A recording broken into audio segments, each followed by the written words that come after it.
We now come to the motion on the estimate for the Department for Work and Pensions.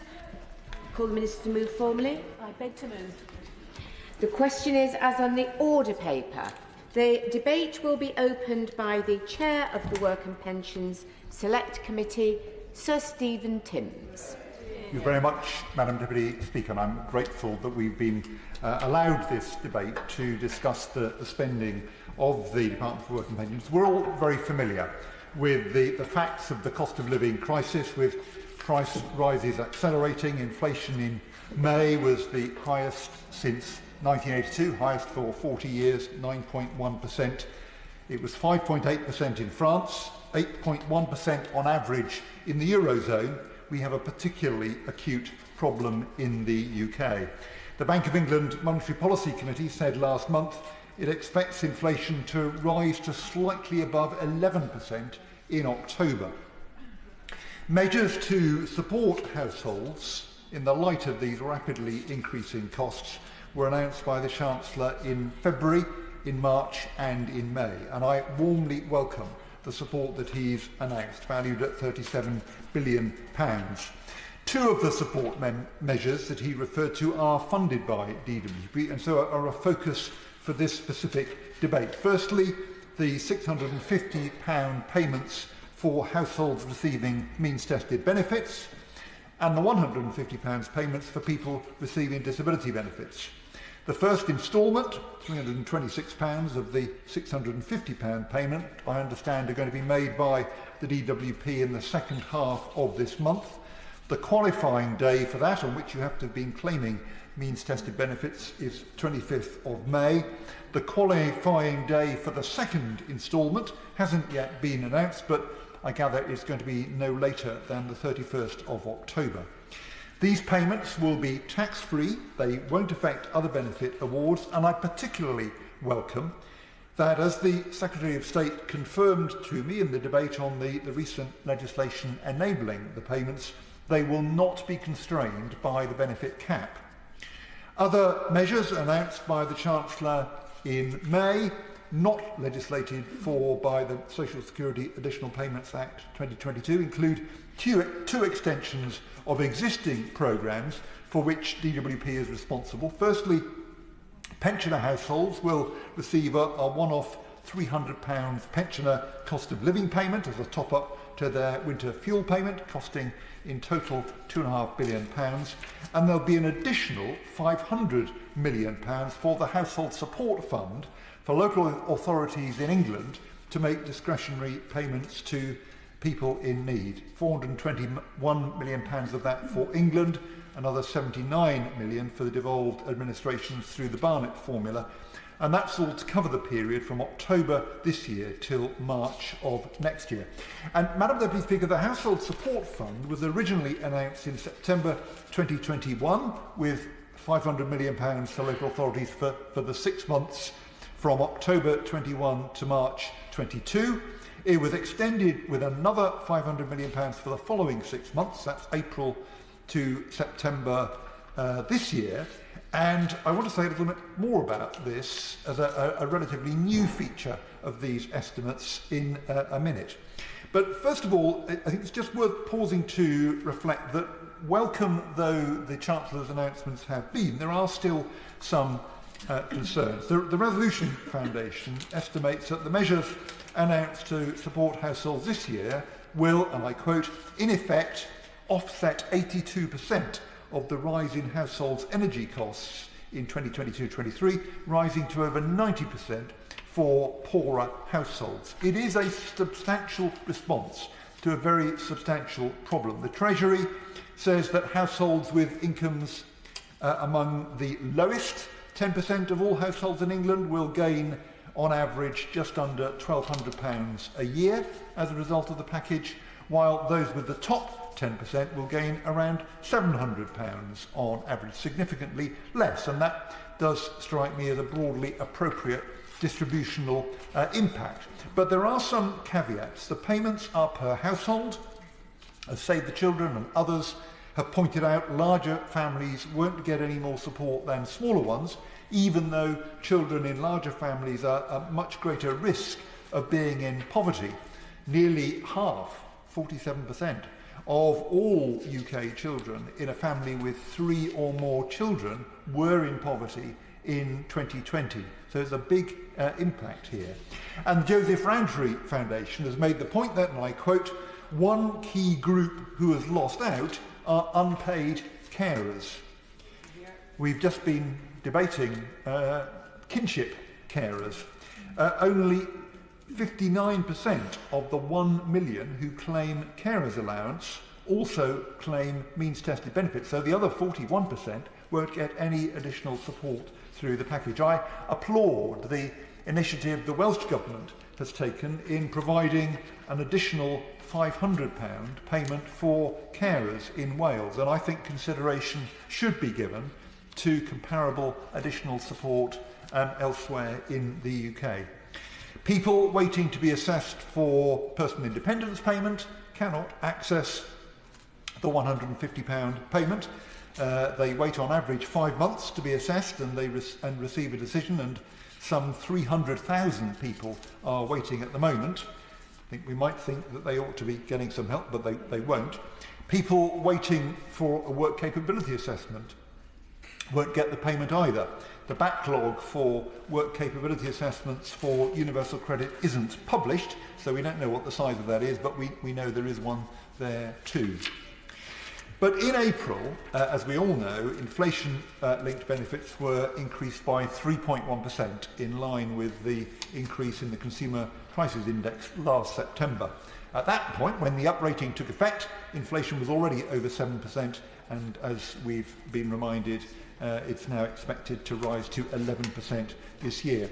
The Secretary of State has previously told the Select Committee that she doesn't favour one-off payments of the kind which the Chancellor announced in May.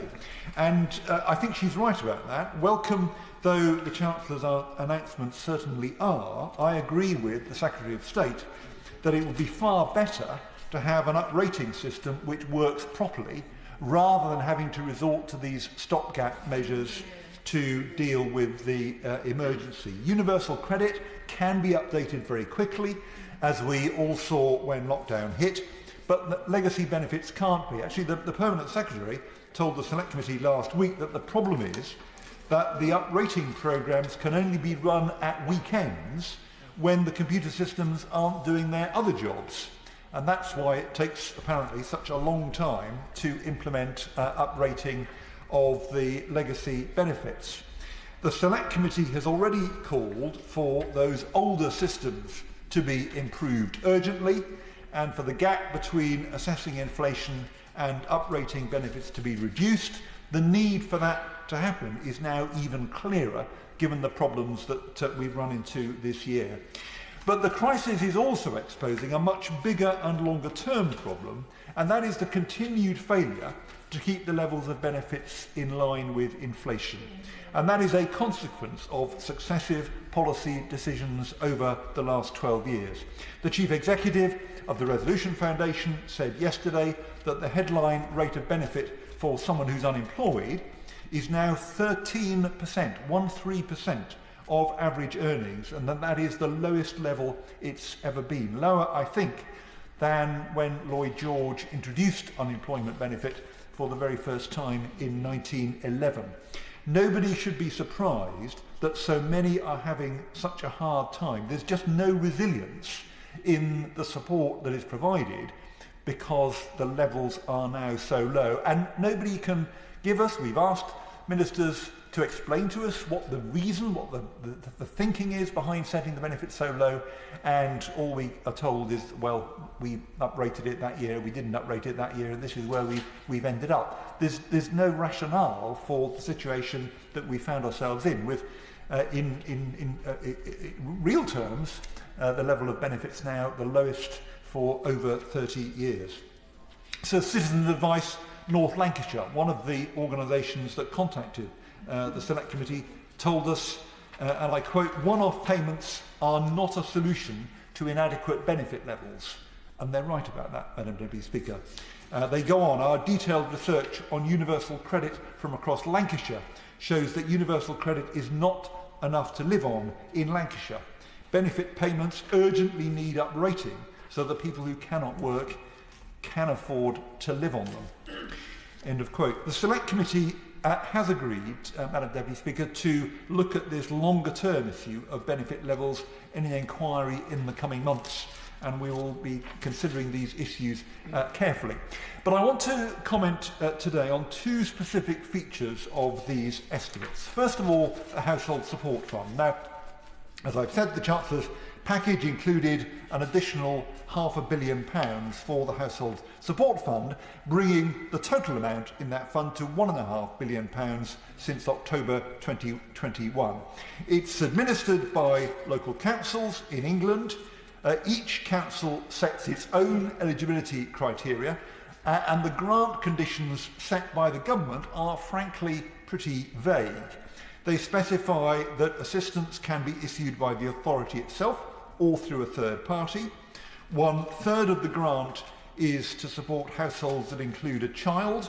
Another third is to support households that include somebody of state pension age. And the balance is for everybody else. It's for support with food, energy, other essential living needs. In a so-called exceptional circumstance, a household support fund can be used to support housing costs. Local authorities have to submit a statement of grant usage to the department with plans of how they're going to spend the money, and they are supposed to maintain an adequate audit trail for how they do, in fact, spend it. We asked the Secretary of State about this at the Select Committee last week. She told us that local authorities have to make 2 returns a year to the department about what happens to that money. Information, I think, is supposed to be published, but as far as I can see, no information has been published about how the Household Support Fund has been used. The truth is, we know very little about what has happened to that £1.5 billion. One thing it could be used for is supporting families with no recourse to public funds, some of whom have been in a desperate situation in the last 2 years. When asked if the Household Support Fund can be used for that, given that Household Support Fund is a public fund, ministers absurdly say that local authorities should take their own legal advice to find out.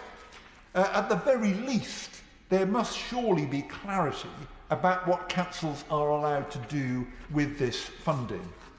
It may well be that the Household Support Fund is playing a valuable role. I imagine it very likely is, but we just don't know, and we should. If there is to be continued use of discretionary funds like this, instead of uprating benefits properly, then the department must at least work with councils and develop a clear reporting framework for the Household Support Fund to provide assurance that it is being used effectively and that the support is getting to where it is most needed, because at the moment we just do not know. But far better, let's have an effective and reliable system for uprating the level of social security benefits so that we don't have to resort to these stopgap measures in situations like the one that we're in at the moment. And the second point I want us to pick out, Madam Deputy Speaker, is about the benefit cap. Now, the cap hasn't been changed since 2016. In 2016, it was lowered. It continues to limit overall annual benefit support for a family to £23,000 in London and £20,000 across the rest of the UK. And comparable figures, £15,410 and £13,410 respectively for a single person. The new cost of living payments will not be constrained by the benefit cap. I warmly welcome that. It sets, I think, an important and welcome precedent. It recognises that families, and there are over 100,000 of them at the moment, up against the cap, are seeing their costs rising like everybody else. Given the uprating expected next April, based on the rate of inflation that is expected in September, the Child Poverty Action Group has estimated that an additional 35,000 households will start being capped overnight, resulting in a total of around 150,000 households capped from April next year. The North East Child Poverty Commission also contacted the Select Committee, and they told us this, and I quote, "The benefit cap impacts a relatively small number of households in the North East, fewer than 5,000, almost all families with children. They are being prevented by the cap from receiving all the support they have been assessed as needing. We urge the government to lift the benefit cap." Now, the government has a statutory duty to review the level of the benefit cap every 5 years. Until March this year, the obligation was to review it in every Parliament. The last published review of the benefit cap was in 2014, that is 8 years ago. The cap was lowered in 2016. The Secretary of State, when we asked her about this last week, couldn't tell us when it was last reviewed. If it has been reviewed within the last 5 years, the review certainly hasn't been published, despite promises to the committee that it would be, and of course it should be. The government should be open about what its thinking in this area is. When the benefit cap was introduced in 2013, and my honourable friend on the front bench and I were in the committee that debated this before it took effect, the income threshold was set at median full-time earnings, at that time £26,000 a year. Well, since then it's been reduced. And of course, median full-time earnings are very different now from what they were in 2013 anyway. The level of the cap now bears no relation at all to any particular earnings level. So I warmly welcome, Madam Deputy Speaker, that the cap won't apply to the additional payments announced by the Chancellor. That is an important precedent, recognising that families at the benefit cap will be hard hit too. But with inflation at over 10%, it is imperative that the cap is reviewed ahead of next April's uprating. It needs at least to reflect, as it initially did, average household incomes. It needs to bear some relation to them, surely, and take account of increasing rent, energy and food costs. And I do urge the Minister to be open with the public and publish the outcome of that review. The Chancellor's package means relief from the benefit cap for tens of thousands of families this year. But next year, the cap will be back.